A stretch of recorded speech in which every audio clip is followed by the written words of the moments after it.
In this week's share, I'd like for us to reflect on the importance of the words and the language that we choose to use when it comes to our body.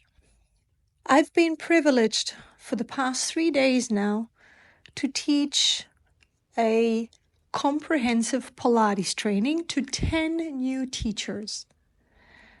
10 new teachers who were all interested in the work that it takes through the Pilates method to restore the body, to rehabilitate the body, to recuperate, and most importantly, how to care for our body by giving it nourishing movement. To my biggest surprise, and yet I've seen it and heard it so often when people come to the studio, new clients, old clients, when I ask the question, how does your body feel? And how do you feel about your body? The language that was mainly used by those 10 new teachers was rather harsh, hard, and very strong language. I heard, I don't like my body. I hate my body. My body gave up on me. It betrayed me. My body hurts me. I was deeply moved and touched to hear these words and that language describing the one living matter called the body that was truly there to support them when they chose to believe that the body was there working against them. There was one woman in particular who told me her story that when she turned 30, she was diagnosed with an autoimmune disease. She was a woman before her disease that was filled with success, athletic successes and achievements. She had forged a body over almost 20 years that was performant, that was winning, that was thriving. And from one day to the other, she woke up and she was in atrocious pain. The body had turned its back on her. The body was hurting her. The body betrayed her. And I listened to her story and to the tough experience she went through, going from thriving to feeling like she wasn't capable anymore. And yet today, almost 25 years later, she can still do all the sports she wants.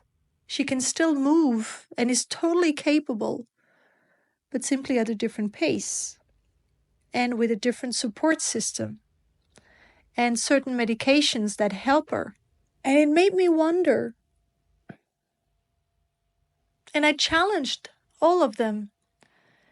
What if the story and the words we've been using to describe the relationship we have with our body and the experiences we have accumulated with our bodies could shift a little? And I challenged this lady in particular and said to her, what if when that diagnosis was given and you felt for the first time a different kind of pain and different kind of suffering that slowed you down, that didn't allow you to keep pushing and to keep being hard on your body, expanding and pushing through boundaries, was a way for your body to prepare you, certainly not in the kindest way, for you to become a mother, because it was the time where she was trying to get pregnant and she was getting ready to become a mother. And the diagnosis happened right before she got pregnant. And in the meantime, her body slowed down, was not able to win medals anymore, and had her partner with a different way of moving, a kinder, more gentle, more soft way, a resilient way of movement was something she had to learn in that moment. Aren't these qualities that a body needs to have and needs to nourish to become a woman, a mother, a caregiver? And look at your 3 sons, how strong, how capable, how athletic they have become, thanks to everything you've accomplished. And yet the softness and the tenderness you had to learn through that very challenging time of your life. And I could see her shifting. And I could see her opening up to maybe another way of putting meaning into the story that she's been telling herself all these years. An opening to have maybe a different relationship with her body than the one that she was holding on to. That her body had betrayed her and that her body wanted harm. When in fact, let us all remember one thing. Our body is designed and destined to support us with all its abilities. It is by design devoted to us, following us wherever we are taking it. It is there keeping up with our crazy lifestyles, with all the neglect, with the little care we actually give it back. And I challenged that lady again and said to her, if you think back on the 20 years of success, the 20 years of winning medals, pushing hard, being a warrior, how much care, how much appreciation, how much thanks have you consciously given back to your body for it to keep up with you all these years, asking for nothing in return, trying to keep up with you, trying to keep up with constantly pushing further? And she paused. Her eyes were watery. And she realized she may have pushed it too far. And she actually had never appreciated nor thanked her body for all the good times and all the hard work it kept on doing for her to support the life she was creating. And yet, it kept supporting her for the other side of her life that she was creating when she became a mother. And let us reflect. What about us? How much care? What are the words that we're using to thank our body, to appreciate our body, to be grateful for our body? Appreciative that every day when we wake up, our body is right there with us. It is making sure we breathe, we're staying alive. It is making sure we can get up and get out of that bed. It is making sure it keeps up with us, moving through the day, having almost no time to even sit or take a breath. And it's there every single day. Resilient, forgiving, and it just keeps going. It keeps following you. The body hears every single thought, every single emotion you have.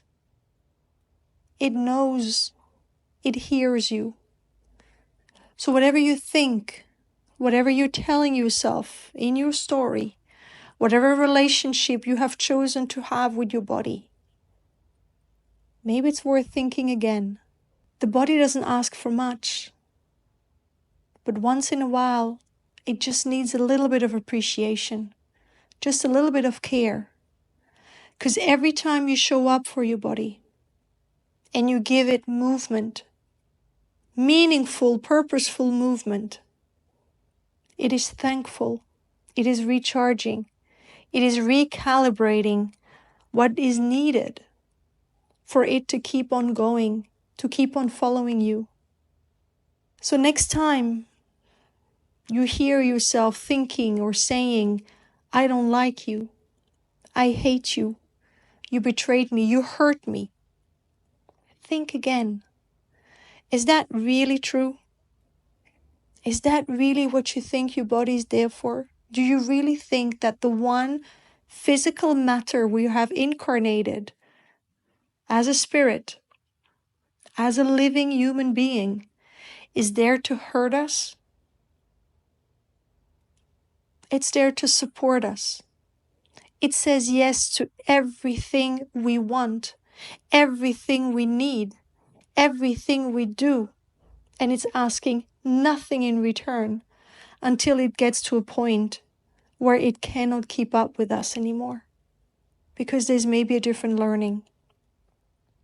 And with time, our body has its own wisdom, and it has its own way of teaching us that sometimes moving smarter and not harder is the best way to preserve ourselves, and yet to still thrive, to not deplete ourselves, but remain recharged. And maybe also to change the way we communicate with our body, the way we communicate with our physiology, and to use a language, a story, a meaning that is nourishing it, that is acknowledging it, that is appreciating it. A language and words that gives thanks to your body. So I invite you for this week to ideally start your day or end your day with a simple thank you. Thank you to your body. Thank you to your physiology for being there for you, to support you, and to stick to you every single day, no matter what. It is the most forgiving and the most resilient friend you will ever have. Give it thanks. My name is Eva, and I'm looking forward to more of us.